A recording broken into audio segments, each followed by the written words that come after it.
This episode is brought to you by WeatherGuard Lightning Tech. At WeatherGuard, we make lightning protection easy. If your wind turbines are due for maintenance or repairs, install our Strike Tape Retrofit LPS upgrade at the same time. A Strike Tape installation is the quick, easy solution that provides a dramatic, long-lasting boost to the factory lightning protection system. Forward-thinking wind site owners install Strike Tape today to increase uptime tomorrow. Learn more in the show notes of today's podcast.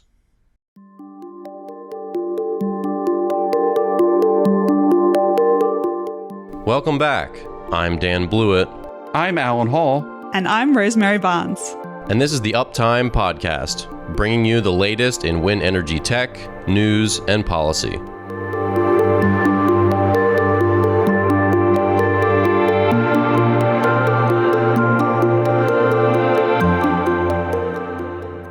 All right, welcome back to the UPTIME Wind Energy Podcast. I'm your co-host, Dan Blewett. On today's show, we're going to do a sort of 2021 year-end wrap-up. So aside from a couple topics which we're going to talk about, including balsa wood harvesting, obviously that's used in wind turbine blades, and as they've expanded in size, that harvesting is sped up, which is threatening the rainforest. So we'll talk through that, as well as maybe some possible replacements for that material in the near future. We'll talk about Germany phasing out nuclear power and Siemens Gamesa accepting bids to sell off the wind development arm of their business. And then as we do our sort of 2021 wrap up, we have 5 questions we're going to throw to our experts here about developments they see, predictions, and maybe some surprising things about the year behind us. So look for that in the second half of today's show. Before we get going, be sure to subscribe to UPTIME Tech News, which you will find in the show notes of this podcast, as well as Rosemary's YouTube channel, where she's doing twice a month live streams and all things renewable and wind energy. She does a great job there. So check out both in the description below. So first thing on the docket today, we're going to talk about balsa wood. So obviously this is used structurally in wind turbine blades, and the bigger they get, the more this has been useful and necessary to increase harvesting. And of course, just like anything, as demand goes up, this is putting strain on this natural resource. Rosemary, obviously working for LM Wind Power, you have a pretty good idea of the vendor relationships and a lot of the materials that go into these blades. Can you take us through this situation with balsa wood? Like, where does balsa wood fit in to blade construction? Yeah, so balsa wood is a sandwich material, a core material for making composite sandwiches. So it's just like the name suggests. You make a sandwich. You put like a fiberglass or sometimes carbon fiber skins, and then in the middle of the sandwich is a core material. So it has to be really lightweight. Its whole point is to keep the composites separated from each other. That's most of what it's doing. So the lighter, the better. And you just get better stiffness without increasing the weight by making that sandwich structure. And it also helps a lot with buckling, like when you tread on an aluminium can, it's very thin-walled and the sides will buckle. A wind turbine blade could do that too if you didn't make sure that you made the panels stiff enough to avoid that. So you put the core structure, you put that in the big flat areas basically. So you have it a lot on the trailing edge of the blade, and then in the shear webs as well. So the inside, sometimes it's called like a box beam. The walls that are connecting the upwind and the downwind side of the blade. So that's where it is. And it was traditionally usually balsa wood, and I mean it just comes from it's just a really common lightweight material. People use it to make model aeroplanes and stuff for the same types of properties.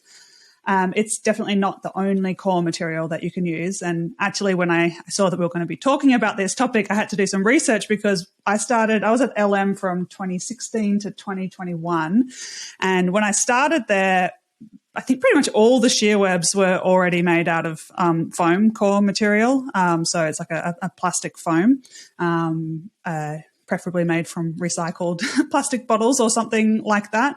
And they were also moving towards a foam for the blade shells as well, so on the trailing edge part. When I was there, not every single blade was made entirely from foam, but definitely I feel like most of them were. I didn't, go through and count, but to me, it felt like the older ones used balsa and the newer ones were using this foam. And to be honest, it wasn't like an environmental reason that was chosen for that. I mean, the recycled materials was because it was possible to have a more environmentally friendly material. But there's a lot of problems with balsa wood in the supply chain, especially. I mean, it's a natural product, so you get varying quality. That's one issue that's just, that's built into any kind of a natural product. You can't control how the tree grows that closely. It's affected by seasonality as well. It doesn't, you can't just harvest all year round. And then, the supply chain issues as well. I know in 2019 there was like a big problem for manufacturers that were using exclusively balsa wood in their blades, because the demand rose and supply couldn't keep up, and there were big shortages, and some people had to cease production of blades due to that. So I think those are the main reasons why manufacturers are moving away from balsa wood. But it's certainly not the only material that you can use to make a wind turbine blade out of. Well, and it sounds like, there's, besides obviously just the deforestation in Ecuador and Peru and some other places, there's also just the fact that when people are making their way into a forest to cut down trees, they're doing so with canoes, they're taking trucks, and they're bringing in waste, they're bringing in food products, leaving trash behind. Apparently they're eating some of the local animals. I guess that's where they're getting their lunch. They're getting eating turtles and all these other things. So there's just like a lot of ecological damage in general that this is causing. I don't know, Alan, do you think this, could we start farming balsa, or is it not maybe a product that would work? Can we not just domesticate balsa wood trees? Not in the U.S. I don't think it's the right temperature and amount of rainfall for balsa wood, and that's why it just grows in specific regions. Peru is one of those places where it grows. I think that the issue with balsa, it is a renewable resource, obviously, and we have grown it for years. And I do think there are regrowth farms that have happened over time. But when the demand goes up so fast, you can't keep up with it. It takes time for a tree to grow, right? So you kind of have to be thinking several years in advance. And if the wind turbine industry explodes in terms of demand, you're kind of in trouble, and that's what's happening. And the switch to PET and some other plastic materials is probably the easier solution. Obviously, the supply chain is probably a little more stable than balsa will be, particularly now. But on the recycling end, and when we talked to Veolia about this a couple episodes ago about blade recycling, the PET material wasn't one of those things you could recycle very easily or burn. I think it's one of the things that they would set aside, that they would find another way to try to reuse it. It wasn't like balsa where you could just burn it and use as an energy source. So there's a real big trade-off here, because you're talking about large amounts of either balsa or something else acting as the core material. And what we would do, and I think the relationship is here in aerospace. In aerospace, we would use essentially paper, right? Nomex honeycomb is a standard product, which is made out of paper. It's aramid fiber. It's basically paper, and it's put into this really funky shape. The problem is it's expensive, and the wind turbine industry has never used it. And I think there's some other things about water that are valid, that water ingression is a big problem. So I'm not sure what's going to happen with this balsa industry. What will likely happen is that the whole wind turbine industry, besides maybe a couple of players, will leave balsa behind and move on to other materials that are more supply chain stable. Can I just add, not all balsa comes from illegal logging of rainforest. They have Right. balsa plantations, and until I read this article, I really haven't had enough opportunity to look in depth to see to what extent this rainforest deforestation is a big problem. My understanding was that balsa was pretty sustainable. It's grown in plantations. It takes 6 to 10 years for a balsa tree to reach maturity, and then you regrow it. So, as long as the industry isn't growing, and it's just like with any other wood product, you have to make sure that you've got sustainable forest management. But I don't see any reason why we need that rainforest deforestation needs to be part of the balsa supply chain. I think definitely we need to. You wouldn't want the industry to just grow and grow and grow, because then you would definitely see problems like that. But I think if people are responsible with their supply chains, it would be possible to keep on using similar amounts of balsa to what we do now, and we shouldn't have any problems. It should be sustainable and carbon neutral, and everything like that. Right now, though, isn't it really supply and demand? As there's more demand, that's going to drive the supply to find other ways to get balsa into the marketplace. I think this is a quite normal situation, right? The problem is you're not planning for that kind of huge growth in wind and the use of balsa at the moment. And who would have seen 5 years ago when you had to plant those trees that the demand would have grown like it is right now? I think that's the problem. We had similar problems, if you remember, way back when we were making tires out of rubber from rubber trees, right? That's the same problem. Same problem, and it's going to change dramatically, I think, into synthetic materials or alternative materials or new ways of thinking about the core material, because maybe on smaller blades balsa makes sense. I don't think that there's that many brand new blade designs that have a lot of balsa. I could be wrong, because I only know the one manufacturer, although that they are manufacturing for many other turbine manufacturers. But I think you're right. Like, even if we, keep the same amount of balsa, but increase the number of blades, then, obviously the amount of balsa is going to increase, and you would need to make sure that that doesn't happen too severely. And I think that there's already the strong feedback in the system, where people were in 2019, especially, really were affected by their reliance on balsa. So I think that the message has got through, even well aside from the environmental impact, which is important. But, there's a real supply chain problem if everyone stays reliant on balsa. Yeah, and I feel like it'd be a risky bet for a big manufacturer anyway, where if they're like, hey, we're going to need a lot more turbines in 5 years than we have now, and balsa has some environmental issues with it. It could be really bad PR if it continues to come from illegal sources or the rainforest. Maybe we should start making the switch to PET or other sources of foam now. And then at that point, if some companies are maybe trying to forecast and switch away early, others maybe are sticking with it for a little longer, it's probably hard to figure out, like, does a company invest in a new balsa plantation? Like, is that a good bet? Like, today, would you want to start growing new balsa plants or trees? I don't know, because it might not be there at all if they phase it out with artificial material. It's hard to say.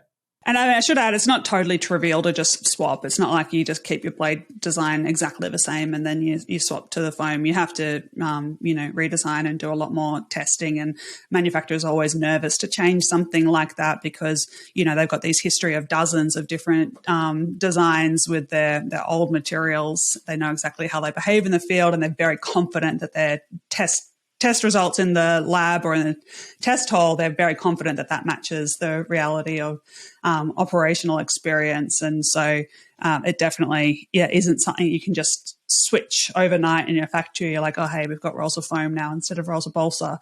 So it takes a while. And at LM, I think they would have worked on it for around a decade before it was kind of, really ready to go on full big blades.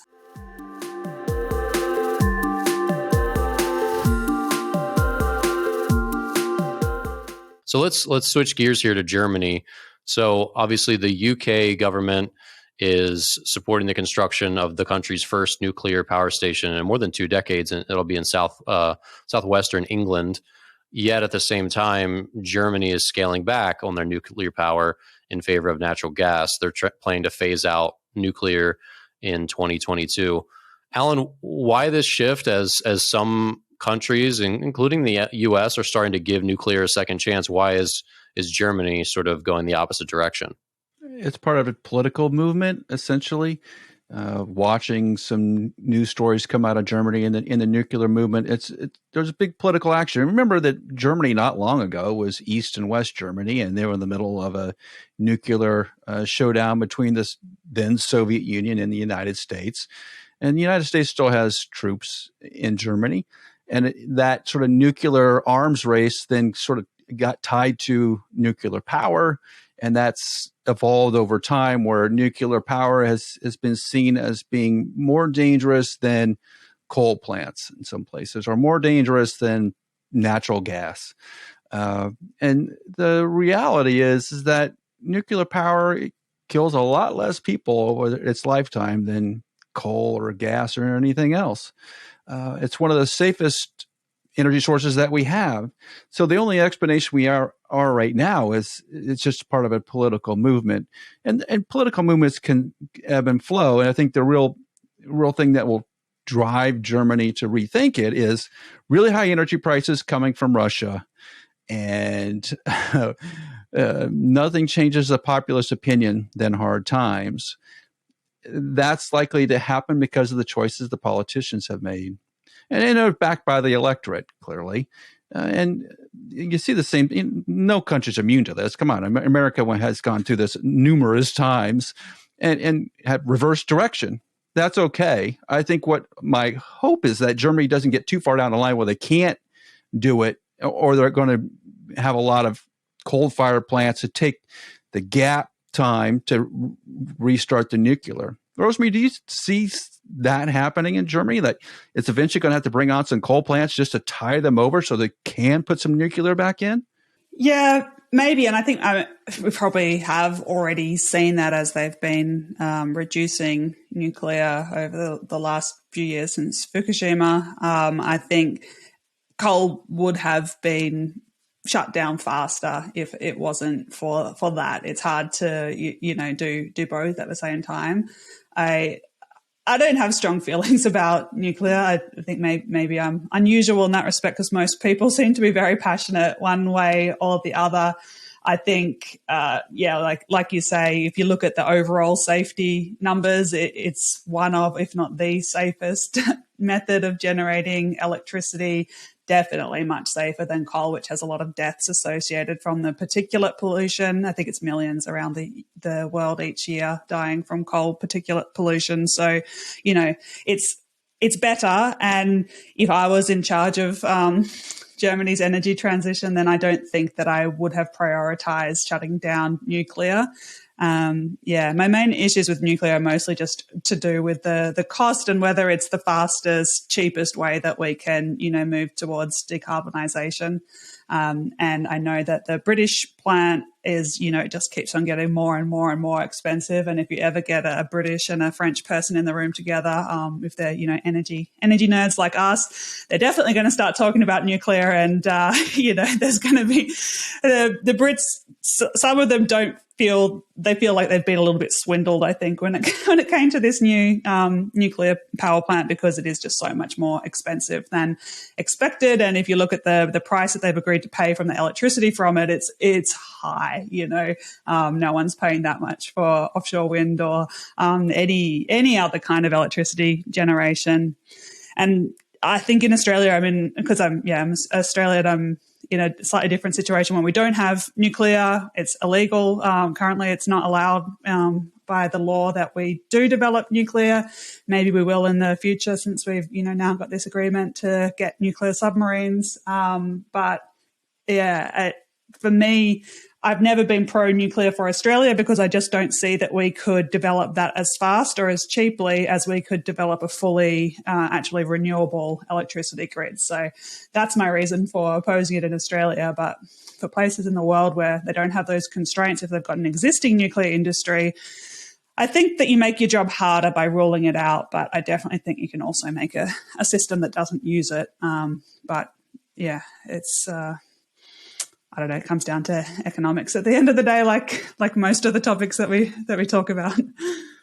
Well, last topic today before we get into some 2021 wrap up and some 2022 predictions is Siemens Gamesa. So they are accepting bids to sell off their wind farm development unit of their company. People are saying that this deal could be worth about 300 million euros or $340 million. Alan, why are they doing this? Is this just sort of to focus on their core business of actually manufacturing turbines, and they're trying to get out of the operation business? it provides cash to a business that is using a lot of cash. And I think you're going to see, well, you saw it with GE, right? You saw GE's going to split into three. Again, that's a cash issue. Vestas is running into cash issues. I think every wind turbine manufacturer is running into cash issues. So if you have hard assets that you can sell off to firm up or to reduce the debt load you have on your manufacturing business, you're going to do that. What you see, I'll give you the example in the United States. So Siemens is going to sell off basically a division that does not really core essential things for them.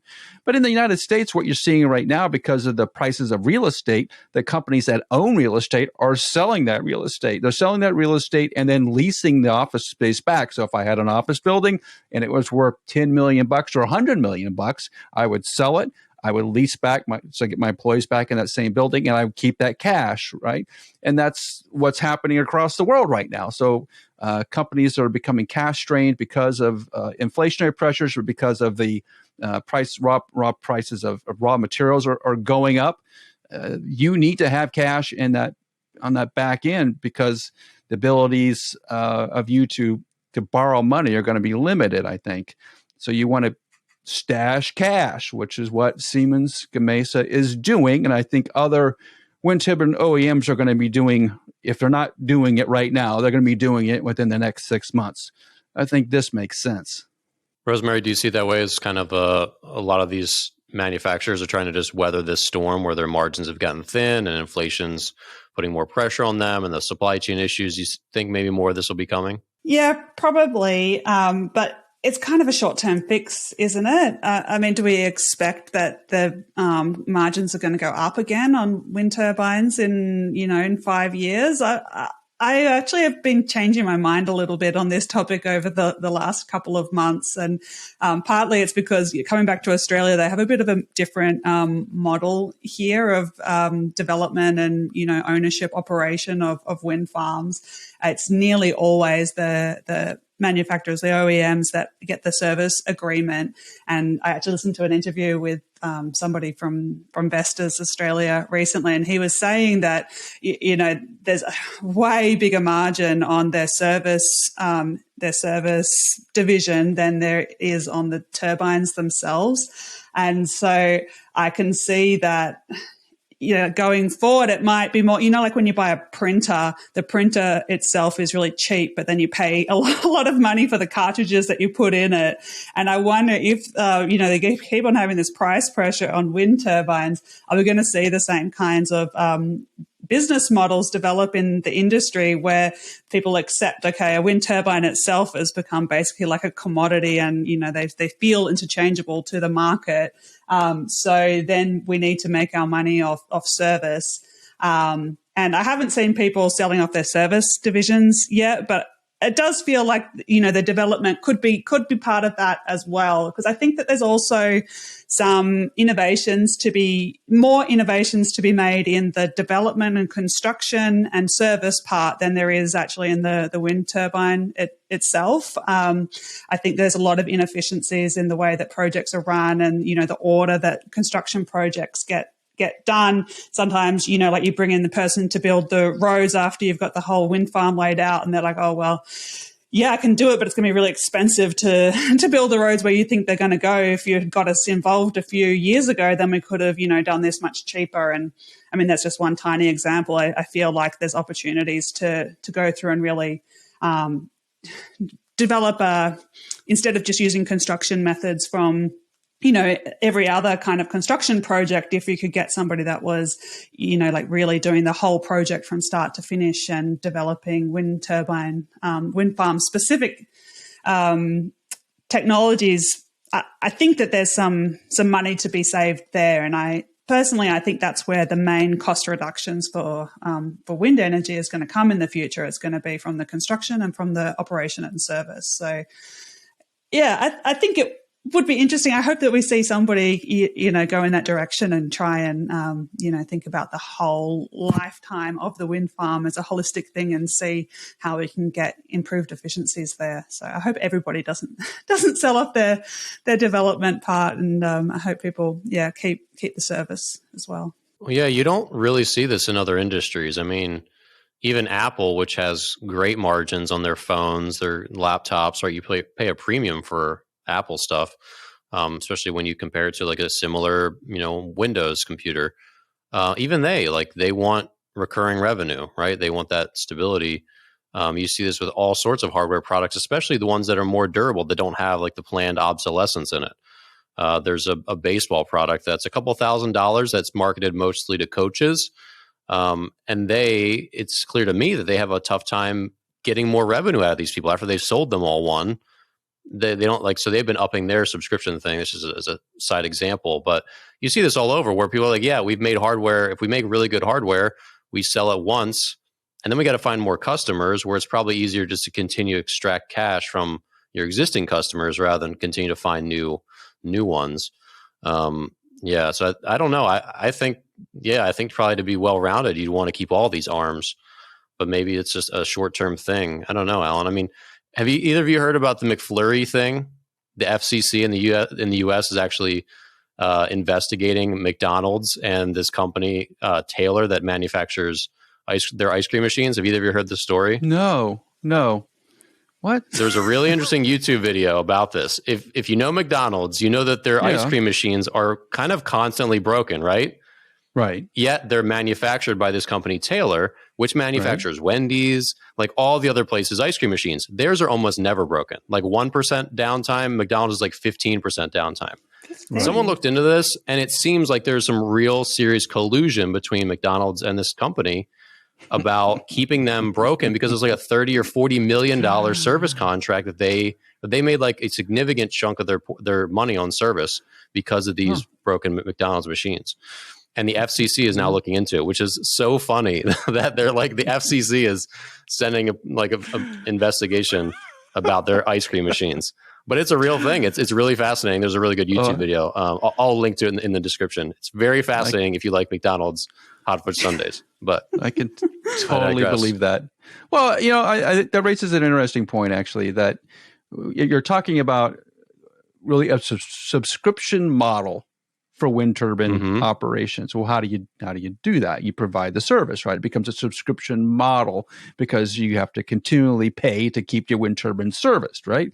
So you're going to get that contract year after year after year. I think if you look for wind turbine parts online or wind turbine repair manuals online, there is zero. All right. That's unusual in the sense that you have to actively try to keep that stuff off the web, because you got manuals and people, and there's thousands and thousands of people who have access to that stuff. So in the airplane world, you see manuals come up on Boeing airplanes or Airbus airplanes, but you see zero about wind turbine design features, schematics, repairs. That's not available on the web. And that tells you that it has a huge value, that there's been a conscientious effort to keep that stuff locked behind lock and key, and it's a pay subscription only. That tells you that there's a huge amount of value in that service, right? That the OEMs want to control that service market. And that's what is fascinating, I think, because it's sort of a different thing. If I'm an airplane owner, I own the manuals. I get the manuals with the airplane, and I get to kind of do my own thing a little bit. You're seeing the wind turbine industry kind of go away from that if Vestas sells a wind turbine, Vestas is going to maintain the wind turbine, and you're going to be paying Vestas for the 20-year lifespan of the turbine. And that may be a totally agreeable by both sides situation, but it just makes sure that there's no outside repair companies. And there's been a huge consolidation, I think, in wind turbine repair companies because of it. And it does help, and Rosemary's right, it does help the bottom line long term, because you go into more of a subscription model, which every business is being pushed into right now. So I don't see wind turbines operators, OEMs, backing away from the repair market. If anything, they're going to get more constrictive and maybe not let anybody else, or to pull warranties on their turbines if somebody else, a non-GE person, repairs their turbine. That's already happened in the United States, and I don't think they're going to go away with that, because the margins are getting so tight that they need to control that. I just need to add, you do get a manual when you buy a wind turbine. You do. You get a manual for the blade, and if it's got a de-icing system in it, then it has a de-icing manual that was partially produced by my own blood, sweat, and tears in many cases. So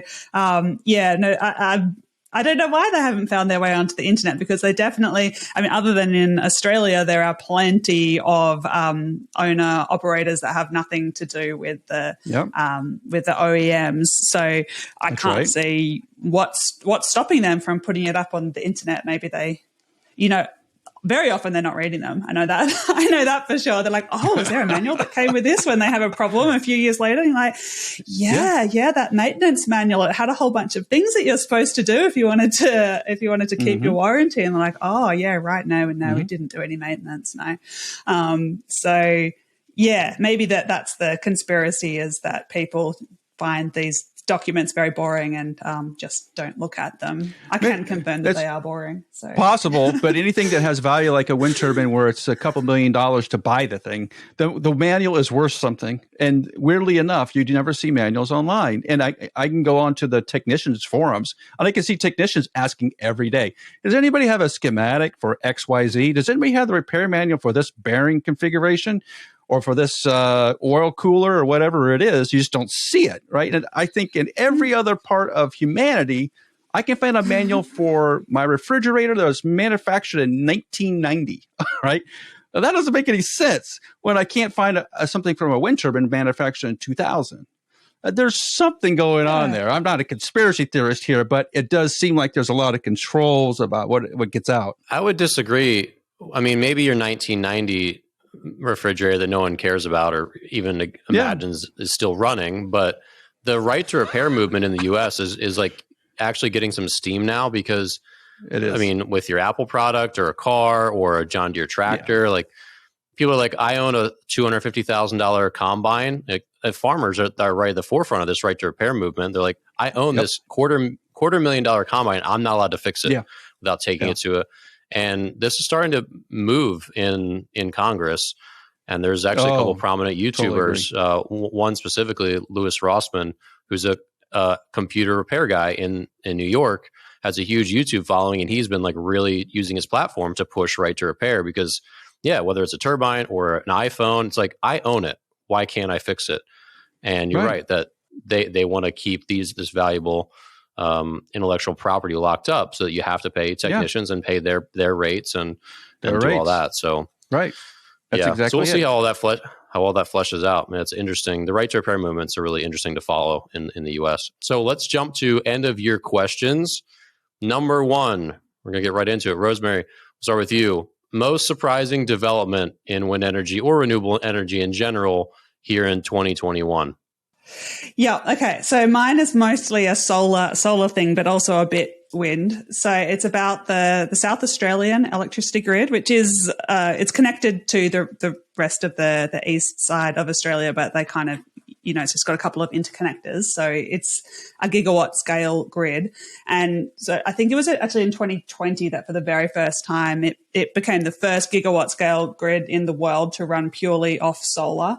And so it's done that a few times. And then if you look, we've got you can look at this website called OpenNIM, and see what the current mix of electricity or electricity generation sources is.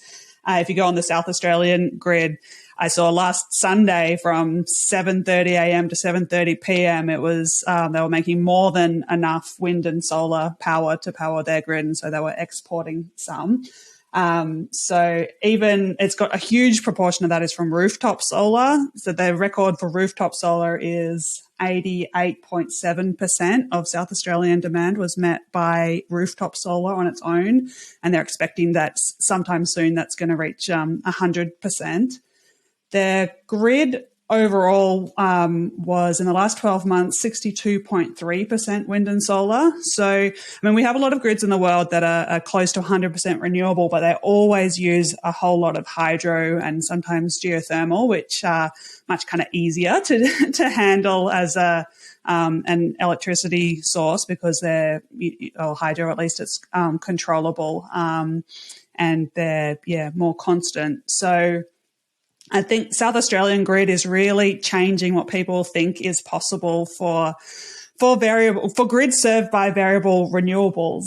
And one thing that is going to come next year, probably in the same grid, is currently you need to have a couple of gas turbines turning for the inertia to keep the frequency of the grid correct.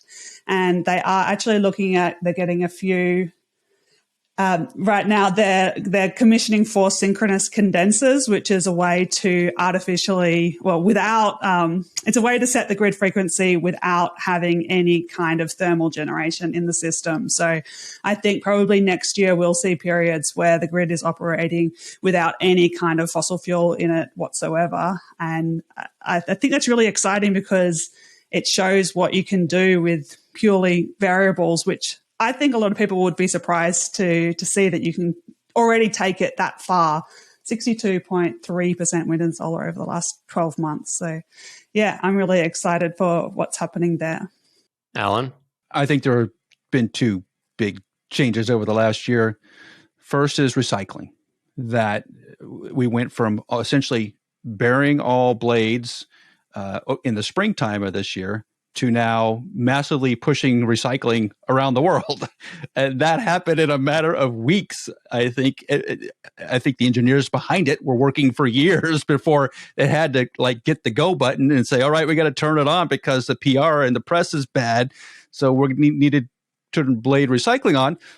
Great. That's a fantastic technological improvement because it does remove a lot of things in the landfill. And the second is floating wind.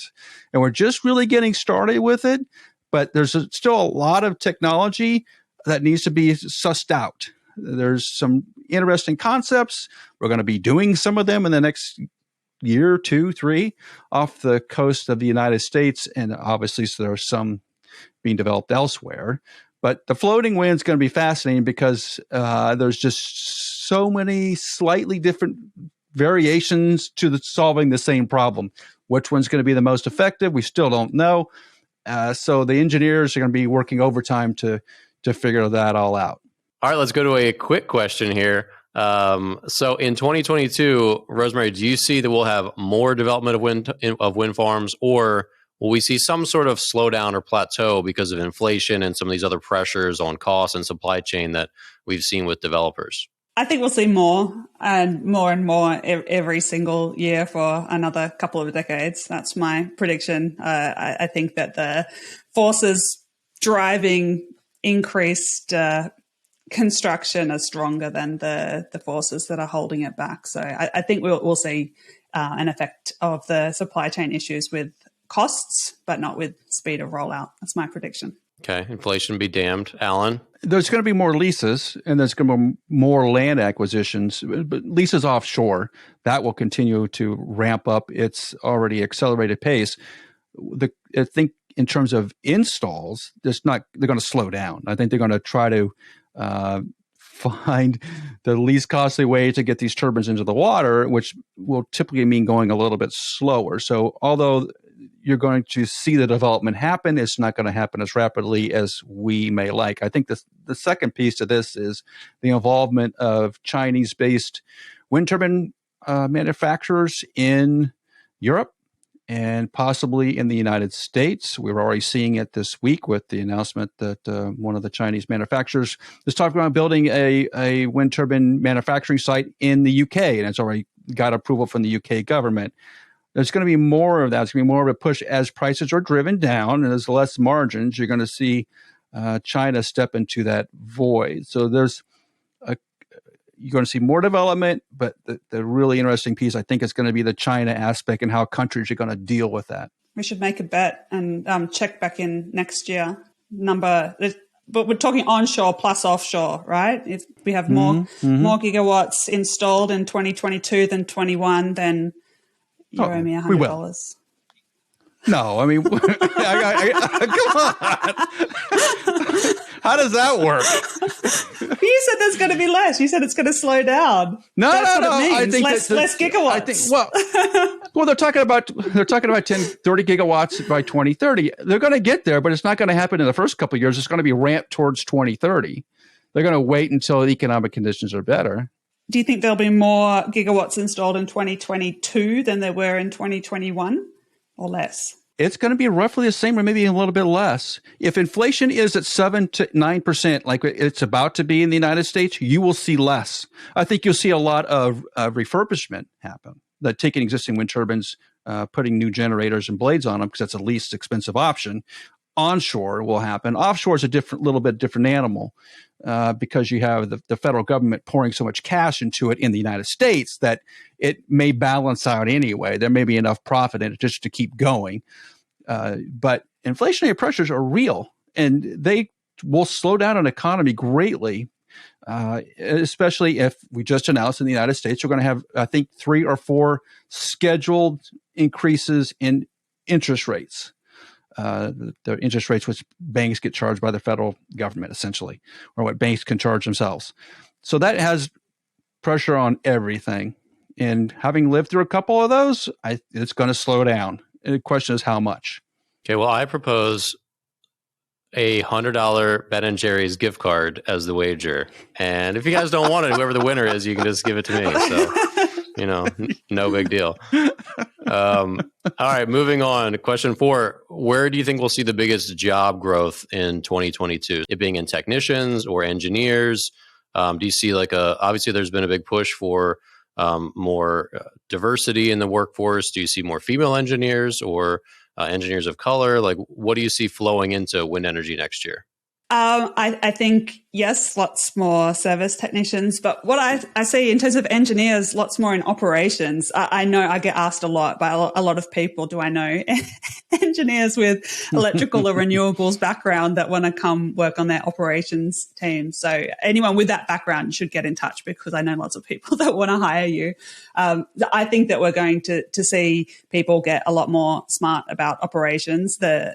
In Australia, and I assume elsewhere, it's really changing the way that wind farms need to be operated to make a profit. It's not as easy as it used to be because we do see a lot of negative prices now, or at least periods of very low prices, and people really want to get smart about how they're operating these assets to make money. And I think that is a really big growth area.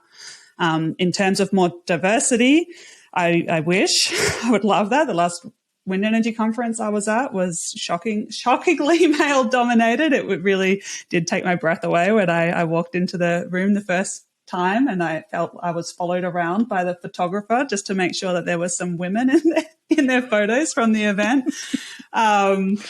Yeah, but I mean, it's not fast, right? It's you can't just conjure women and people of color with 10 years experience in the industry. You can't conjure them. It takes time, and I don't see that much commitment to getting that pipeline in place and making it a more pleasant working environment. It's rough to be a minority at work. People who haven't ever been might not realize just how much it can just grind you down just from being culturally different every single day. And I don't really see a lot of change happening. We're moving in the right direction, but I don't think it's fast, and I wouldn't expect a noticeable difference in the next 12 months. Rosemary raises some good points. It's interesting your viewpoint on that, Rosemary, because working in wind is not easy. First off, it's just an outdoor job. It's a lot of lifting, especially if you're climbing a lot and working on ropes. It's physically a very challenging thing, and very few people on this planet can even do that. So that kind of narrows the scope of who's able to even try it, just honestly. So I think that role will be limited to physically strong people. That's who it's going to be. I think the growth area, though, is really in places like the project side and in some development side. There seems to be a lot of different companies, investment groups that are looking into development. So I think you're going to see more insurance people. I think you're going to see more lawyers. I think you're also going to see more kind of project engineers and management types that are trying to manage all these moving pieces, especially if you've got a new developments going on. And you're, like Rosemary's saying, you're trying to squeeze out and optimize what's happening. You need to put some people on it and get that going. And with wind moving offshore, there's a lot more variables there, like ships and the safety requirements. It's just so many more variables that you're going to need to have a management-wise more of a sort of a deeper team, broader width of a team to go support those things. I think that's where I would expect to see some growth. On the professional side, the technician side, I think, is always going to be growing. As there's more wind turbines, there's going to be more technicians, and there's more opportunities than ever in the United States in particular, because you can get training from a lot of community colleges. It doesn't cost very much to get some really good local training and get a really good paying job. There are technicians that contact us that are making $100,000 a year as technicians. That's a good gig. And I think more of those jobs will come about next year too, just because of all the wind turbines we already have in service. It's fun too. I love it when I get to tag along with wind turbine technicians for a day. I think it's a really, really varied job, and you're outside a lot. It's nice. Last question, two-parter. Will we see a bigger turbine announced in 2022? Obviously, they maybe can't do it every year, but will we see one announced at all? And will we see sort of a chosen design as far as floating? There's been a lot of different designs. Will we see one sort of design maybe pull ahead of the others? Okay, so I have actually a bold prediction here. So I think that, yes, we'll see a bigger one announced because there's already things in the pipeline. And I know that people are planning projects already that use like 18 megawatt turbines. So we're gonna see someone announce and stuff like that. But I think we're gonna really soon get to the point where we're gonna see like a bifurcation in the wind turbine technology. You're gonna see some designs continue to go bigger. But I also think we're going to get to the point where some companies are going to start to say, we can't make money off a bigger and bigger turbine. And I think you're going to see people start to take a look at the benefits of modularity. And maybe I think the floating wind turbine tech that Alan was mentioning before fits in well to this. I think that there's some opportunity to get more out of a wind farm as a whole by maybe making a floating platform with several turbines or several rotors on it, at least, whether it's multiple turbines or it's a multi-rotor like the one that Vestas tried a few years ago that can, rotate together and not get in each other's way, and maybe simplify some of the maintenance by having, little mini platforms. I think we'll start to see something like that. I don't think that it's going to be only bigger from now on. I think that we're getting close to the point where people are going to look to other ways to extract more value out of a wind farm. Obviously, yes, bigger turbines immediately. I think if the Vestas or Siemens or GE or Nordex doesn't do it, there's, I think the Chinese will do it just for national pride's sake. So whatever Europeans and the Americans come up with, there will be a bigger one in China. Okay, cool. The floating wind is just a different animal, and I don't know if we're going to find out. We're going to find out very quickly which floating platform is the least costly over time. That one, I think we'll need a couple more years of turbines in the water to really figure out, because it's just like onshore wind, honestly, that it took us 3 or 4 or 5 years to figure out we had onshore wind problems and what to do about it. And the next generation comes around and you have it figured out. The floating piece is really unique, and what the loads are going to be on the blades and on the towers and what that looks like, and are they designed to take those loads? And a lot of it has to do with the platform. It just does. And how all those pieces interact, because you think of these big massive structures as being very mechanically stiff. They're not mechanically stiff. They're moving and flexing and breathing is what I call it. They're moving around enough that they're almost like a live creature. And that's where in that movement and flexing and bending in the hot and the cold, that bad things happen. And we only know that as engineers from experience. And unfortunately, we're going to have to go through a little bit of a rough patch. I think it's inevitable that's going to happen, but the floating wind piece is still open, I think. All right. Any final predictions from either of you two?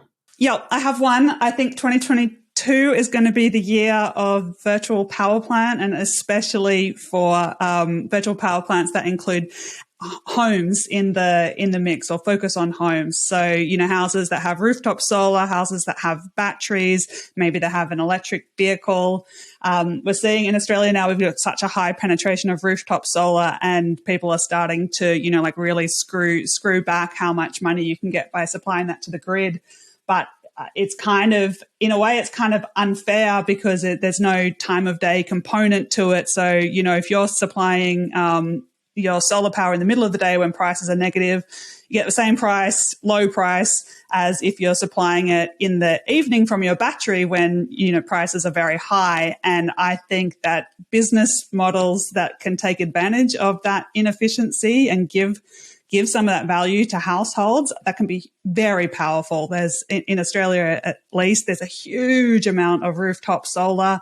People are keen to get batteries. And I think as we get more EVs as well, there's just like a huge potential to really start to treat that whole very distributed system as a whole, add some real value to the electricity network, reduce the need for transmission upgrades potentially. I just think there's so much value there, and what's missing is the business case, the business models to make it work, and make sure that everyone who's participating is benefiting from it. So that's what I desperately want to see in 2022, and I don't see huge technical reasons why it couldn't. So I think that we're ready for it. I have two things that I think would be amazing to see next year. Real carbon capture. And I think we're very close to it right now, Rosemary. And I know you're a doubter in this, but I think there's going to be some significant efforts in 2022 in carbon capture, even if it's just Tesla and SpaceX and Musk driving it, or Google driving it. I think there'll be some carbon capture.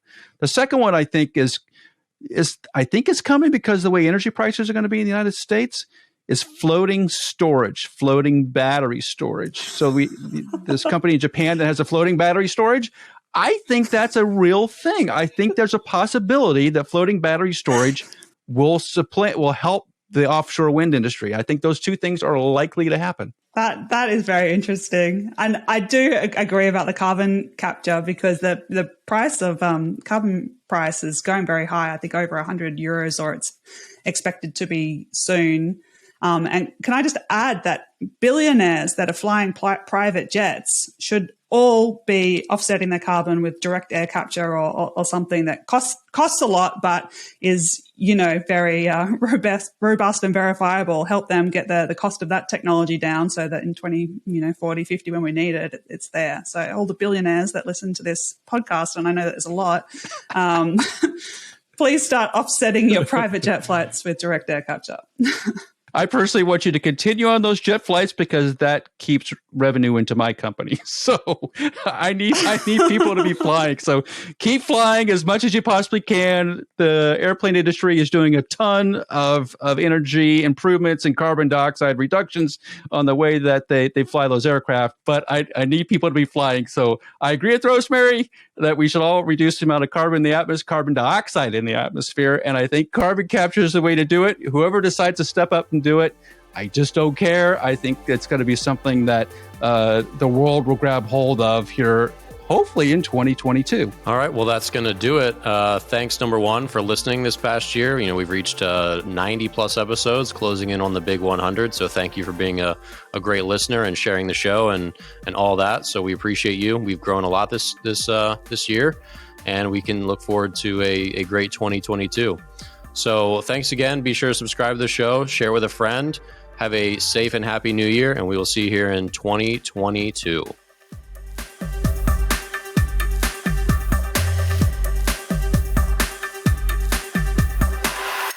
Operating a profitable wind farm is all about mitigating costs, minimizing risks, and being efficient with maintenance, repairs, and upgrades. It's incredibly expensive to send a team of rope access technicians up tower to make even simple repairs. We also know how costly lightning damage can be, requiring inspection, repairs, and downtime for even minor lightning strikes. Maximize the time efficiency of your techs and prevent future lightning damage by installing our Strike Tape LPS upgrade the next time your crews are going up on ropes. Learn more in today's show notes or visit us on the web at weatherguardwind.com.